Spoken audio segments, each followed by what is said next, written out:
안녕하세요. 한국사 교사 박영국입니다. 오늘은 11주차 동영상 강의를 진행해 보도록 하겠습니다. 우리가 지지난주에 일제강점기 정치 파트를 하고 잠시 수행평가 때문에 수행평가 안내 동영상이 있었어요. 그 일제강점기를 이어서 오늘은 경제 파트 수업을 진행해 보도록 하겠습니다. 경제 파트는 쉽게 얘기해서 1910년에서 1945년 36년간 일제가 우리나라에 어떠한 경제적 수탈과 약탈을 했는지 구분을 하는 건데요. 선생님이 지난 첫 시간에 여러분들 일제강점기 처음 설명할 때 좀 이렇게 구획을 나눠서 보면 조금 편하다라고 했죠. 1910년대 무단통치기간, 1920년대 문화통치기간, 1930년대 민족말살통치.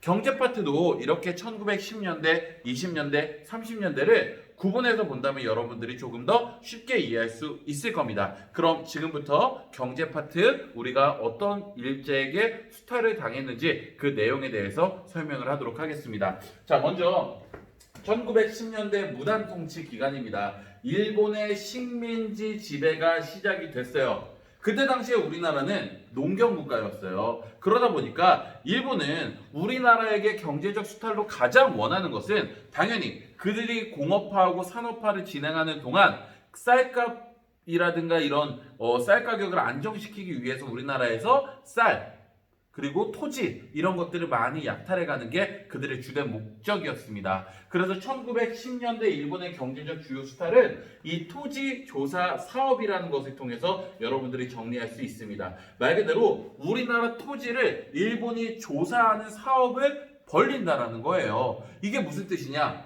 일본이 명분상은 그렇게 얘기합니다.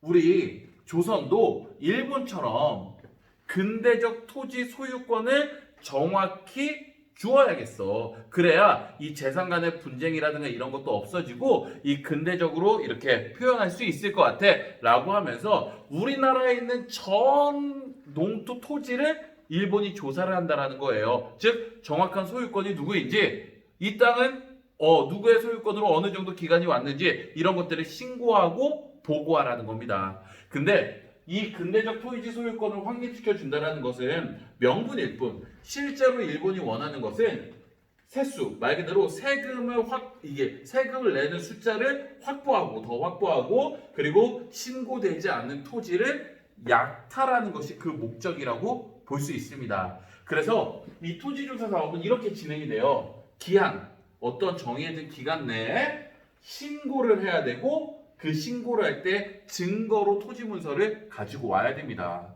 자, 선생님이 탕정면에 살고 있는 한 농민이에요. 선생님은 운 좋게도 그래도 소작농이 아닌 내 작은 땅에서 내가 농사를 짓고 있습니다. 근데 어느 날 이렇게 방이 붙었어요. 그래서 이 토지, 자기의 토지를 신고하러 오래요. 선생님은 대수롭지 않게 여깁니다. 에이, 그래도 이게 몇 대째 우리 집 땅인데 내가 신고하지 않는다라고 무슨 일이 있겠어? 라고 대수롭지 않게 여겨요. 그리고 시간이 지납니다. 그리고 신고를 하라는 그 기한이 딱 지났어요. 그랬더니 선생님이 여느 때처럼 내 땅에 농사 지으러 나가고 있는데 헌병경찰이 내 땅에 말뚝을 받기 시작합니다. 그리고 줄을 그어서 출입 금지라고 적혀 있어요. 그래서 아니 이게 무슨 일이에요? 라고 얘기했더니 이렇게 얘기합니다. 이 땅은 신고한 사람이 없어서 조선 총독부가 무명의, 그러니까 이 명의가 없기 때문에 조선 총독부가 압수한다 라고 얘기를 하는 거예요. 또는 선생님이 그래도 이 연마을의 소식을 들었어. 신고를 안 했을 때는 땅을 뺏길 수도 있대 라는 얘기를 듣고 신고를 하러 갑니다. 이건 웬걸. 이렇게 신고하는 절차랑 과정이 복잡할 수가 없어요. 그냥 여기는 대대손손 내 땅이었는데 그거에 대한 증거를 내래요. 혹은 우리나라 땅은 이런 것도 많았어요. 가문 땅, 문중 이런 땅도 많았는데 그런 곳에 대해서는 정확한 토지에 대한 소유권의 증거나 땅 문서가 있지 않습니다. 신고를 할 수가 없어요. 역시 신고를 안 한 땅은 그 기한이 지났을 때 어떻게 합니까? 조선 총독부가 몰수를 하게 돼요. 이런 식으로 우리나라 땅을 빼앗아 가는 거예요. 그리고 이 빼앗은 땅은 토지를 몰수한 것은 조선 총독부가 다시 동양척식 주식회사에 팔고 또 일본인 지주에게 값싸게 팔면서 많은 일본인들이 땅을 가지고 우리나라에 들어오게 되는 거예요. 자, 지주가 이 땅의 주인이 하루아침에 바뀌게 되었습니다. 그럼 우리나라에 있던 수많은 소작농들은 어떻게 되었을까요? 상관없을까요? 어차피 소작농들은 내 땅이 없었으니까 이런 결과가 나와요. 자, 소작농들은 매년 그 땅에서 농사를 지어요. 그리고 소장을 짓고 소작료를 지불합니다. 근데 우리가 지금은 너무나 당연한 계약이죠. 우리가 막 스토브리그나 뭐 이런 드라마 보면은 뭐 프로 야구 선수들이 이렇게 하잖아요. 1년 계약하고 1년 다음 연도 계약하고 이 계약 조건이 안 맞았을 땐 다른 팀으로 옮기고 이런 식의 생활이 우리는 지금은 너무 익숙하지만 그때 당시엔 그렇지 않았어요. 우리 아버지가 짓던 소작농 땅은 나도 짓고 내 아들도 짓는 거예요. 그렇게 이제 고용성이 보장이 되었습니다. 근데 하루아침에 이 땅 주인이 바뀌었네요. 전 올해도 농사를 지으러 갔어요. 갔더니 일본 새로운 지주가 오더니 너 이 땅에서 농사 짓지 말래요. 너보다 소작료를 더 많이 주는 사람에게 이 땅의 소작권을 주기로 했다라고 합니다.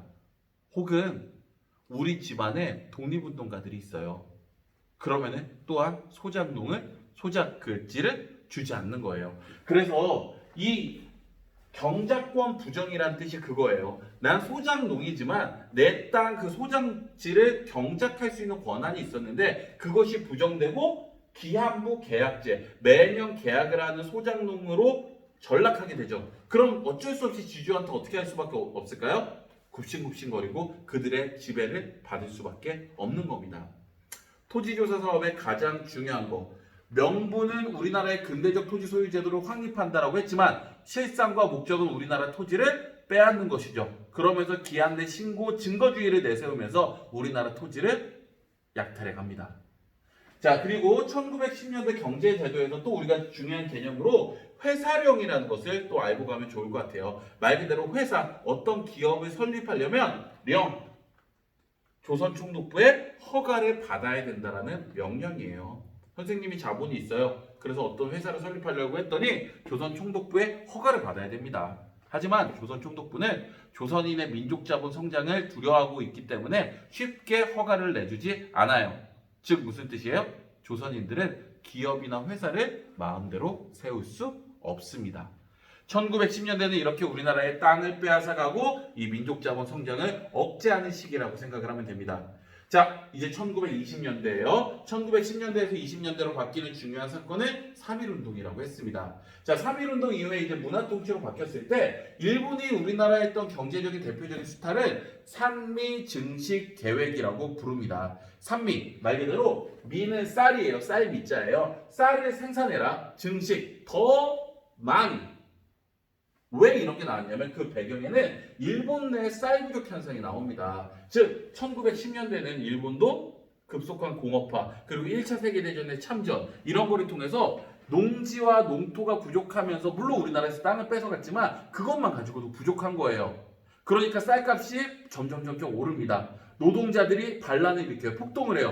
야, 내가 한 달 동안 이렇게 일해봤자 한 달치 쌀도 못 사는 거야? 이게 무슨 정부야? 라고 하니까 일본 정부는 일본 내 쌀값을 안정시켜주는 정책으로서 산미증식 계획을 우리나라에서 하는 거예요. 야, 쌀 더 많이 생산해? 어떻게 더 많이 생산해요? 그 방법은 종자, 씨앗, 비료, 거름, 수리시설, 물을 활용하는 시설을 더욱더 개선해서 쌀을 더 많이 생산할 수 있는 방법을 연구하고 개발하라는 거예요. 근데 종자 좋은 거 써야 돼요. 비료 더 뿌려줘야 돼요.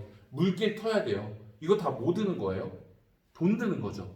근데 일본이 했던 이 돈 드는 정책들의 돈은 국가에서 부담하는 것이 아니라 소작농들이, 농민들이 부담을 합니다.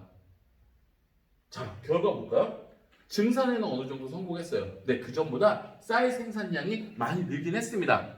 근데 이 쌀이 증가한 양보다 목표 수탈량이 더 크다. 이게 무슨 뜻이냐면 이런 거예요. 탕정면에서 이 산미 증식 계획을 합니다. 그래서 선생님한테 야, 너 탕정면에 여기 트라펠리스 정도의 땅을 갖고 있으니까 너 1년에 100가마 정도 생산했지. 종자 바꾸고 비료 더 주고 물 더 대서 150가마 생산해 라고 목표를 잡아놨어요. 근데 선생님 종자 바꾸고 비료하고 돈 많이 투자해서 증산에 성공했어요. 근데 150가마까지 안 되고 120가마만 된 거예요. 근데 일본은 150가마를 가져갑니다. 즉 우리나라 사람들은 더 힘든 생활을 할 수밖에 없는 거죠. 자, 그러다 보니까 쌀은 더 이상 내가 농사를 지어서 먹는 것이 아니라 일본에 팔 수밖에 없는 상품화되고 쌀이 없는 우리나라 농민들은 결국에는 만주산, 갑산, 잡곡을 수입해서 먹을 수밖에 없는 상황으로 떨어지게 되죠. 일본 내 쌀 부족 현상을 극복하기 위해서 했었던 산미 증식 계획, 그 결과는 우리 농민들의 삶을 더욱더 힘들게 만듭니다. 자, 두 번째로 1920년대 회사령이라는 것, 1910년대 선생님 방금 설명했죠. 어떤 기업을 세우기 위해서는 조선총독부의 허가를 받아야 된다. 근데 이제는 신고제로 바뀌게 돼요. 즉 신고만 하면 누구나 다 이 회사를 설립할 수 있었던 거예요. 이거는 1910년대 우리나라 민족자본이 이미 무너졌고, 그리고 일본 사람들이 와서 자유롭게 기업 투자하라는 의미입니다. 그래서 어쨌든 이 허가제가 신고제로 바뀌었다, 이렇게 알고 있으면 돼요. 자, 마지막 30년대입니다. 자, 1930년대는 민족 말살 통치라고 했어요. 말 그대로 우리나라 민족성을 없앤다. 왜요? 왜 없애죠? 일본이 본격적인 전쟁을 시작을 했는데, 이 전쟁에 우리나라 사람들을 동원하기 위해서 우리나라의 민족성을 없앤다라고 했잖아요. 그런 시기에 이제 경제적 수탈은 어떤 것들이 있는지 한번 살펴보도록 하겠습니다. 자, 먼저 농촌진흥운동을 펼쳐요. 이 농촌진흥운동은 여러분들 이 단어는 들어봤을 거예요. 새마을운동. 우리 1970년대에 했었던 새마을운동이랑 조금 비슷하다고 생각하면 돼요. 즉 농촌을 살기 좋게끔 만들어주는 거야. 왜? 농민들 너무 괴롭혔죠. 토지조사 사업, 땅 뺏었어? 산미증식계획, 쌀 더 많이 생산하라고 해놓고 더 수탈해 갔어. 그러니까 이제 우리나라 농민들이 못 살겠다고 폭동을 일으킬 것 같으니까, 야, 농촌진흥, 너네 생활 개선해줄게, 조금 도와줄게, 너희들 살기 좋게끔 해줄게, 이렇게 만들어버리는 거예요. 근데 실상은 제대로 이루어지진 않았습니다. 자, 그리고 1930년대 전반에는 남면 북양 정책, 즉 일본의 방직 산업에 대한 자본을 우리나라에도 투자를 해서 우리나라에도 면제품을 생산할 수 있게끔 이런 공장들을 만들어 주는 겁니다. 하지만 이러한 것들이 1930년대 중반을 지나면서 일본이 본격적으로 중일 전쟁과 태평양 전쟁에 들어가게 되면서 이 모든 것들은 이제는 우리나라를 경제적으로 전쟁에 동원하는 것으로 이용하는 것으로 끝나게 됩니다. 그래서 이 병참 기지화, 말 그대로 우리나라를 전쟁에 활용하는 기지화하겠다라는 거예요. 그래서 이 북부 지역, 북한 지역에는 뭐 여러 가지 광물 자원들이 많잖아요. 그런 것들을 이용해서 중공업 산업을 통해서 일본의 무기를 만들 수 있는 군수 공장들을 대거 설립을 하게 되고요. 그리고 1938년 국가 총동원령, 우리나라의 모든 것들을 동원해서 전쟁에 이용하겠다라는 겁니다. 그러면서 우리나라 사람들을 데려가요. 남자들은 징용, 우리가 군함도 같은데 노동력으로 징병, 전쟁에 끌려가고, 여성들도 정치대 위안부로 끌려가게 됩니다. 그리고 우리나라에서 모든 생산되는 것은 다 가져가고 공출과 배급 제도로서 우리나라는 살 수밖에 없는 거예요. 그래서 1930년대는 전반기에는 그래도 우리나라 사람들을 조금 위해주는 척 하다가 후반기에는 완전히 전쟁에 동원하려고 노력했던 그런 정책이 있었다라고 여러분들이 알고 있으면 될 것 같습니다. 자, 오늘 일제강점기 정치사 파트 우리가 선생님이 설명했습니다. 1910년대 토지조사 사업, 1920년대 산미증식계획, 1930년대 국가 총동원령까지 이렇게 경제적으로 일본이 우리나라를 어떻게 수탈해 갔는지 그 과정과 사건의 배경 결과를 여러분들이 시기별로 정리를 하면 좋을 것 같습니다. 자, 오늘까지 경제 파트 이렇게 배웠고요. 다음 시간부터는 우리나라의 독립운동을 본격적으로 배워보도록 하겠습니다. 자, 그럼 오늘도 고생 많았고 다음 주에 수업 시간에 또 만나도록 하겠습니다. 여러분 안녕히 가세요.